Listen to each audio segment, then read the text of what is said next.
Hello guys, welcome to my channel. இன்றைக்கி நம்ம கினிபிக்கோட vlog 2 தான் பார்க்குறோம். இன்றைக்கி இதுக்கு என்னென்ன ஃபுட்டு கொடுக்குறேன் அப்படின்னு தான் பார்த்துக்கிட்டு இருக்கிறீங்க. இது கீரை வகை இது நம்ம ரோட்லேயே முளைக்கும். நம்ம ரூமுக்கு வெளியிலேயே இது பண்ணி வச்சுருக்கோம், போட்டு வச்சுருக்கோம். அதனால் இதோட முளைச்சிக்கிட்டே இருக்கும். இதுதான் கொடுத்துருக்கோம். பார்த்திங்கன்னா நல்லா சாப்பிடுது, இலை நல்லா சாப்பிடுது.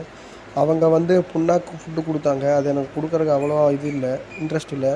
அதனால் இதுவும் அதுக்கப்புறம் கேரட்டும் தான் கொடுத்துட்டு ரெகுலராக. அப்புறம் முட்டைக்கோஸும் ட்ரை பண்ணிட்டுருக்கோம். மூணுமே நல்லா தான் சாப்பிடுது.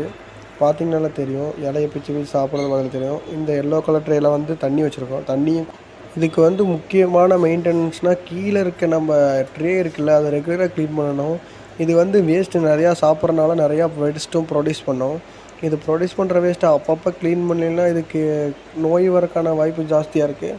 அதனால் டெய்லி ஒன்ஸ் அந்த ட்ரேவை மட்டும் எடுத்து க்ளீன் பண்ணி, இப்போ பார்த்தீங்கன்னா கீழே பார்த்தீங்கன்னா தெரியும், க்ளீனாக இருக்கும். இது நீங்கள் அடுத்த நாள் நைட்டோ போய் பார்த்தீங்கன்னா வச்சுங்களேன், மொத்தமாக ஃபுல்லாக டெஸ்ட்டாக பார்ட்டிகல்ஸ் அதோட வேஸ்ட்டெல்லாம் அதில் இருக்கும்.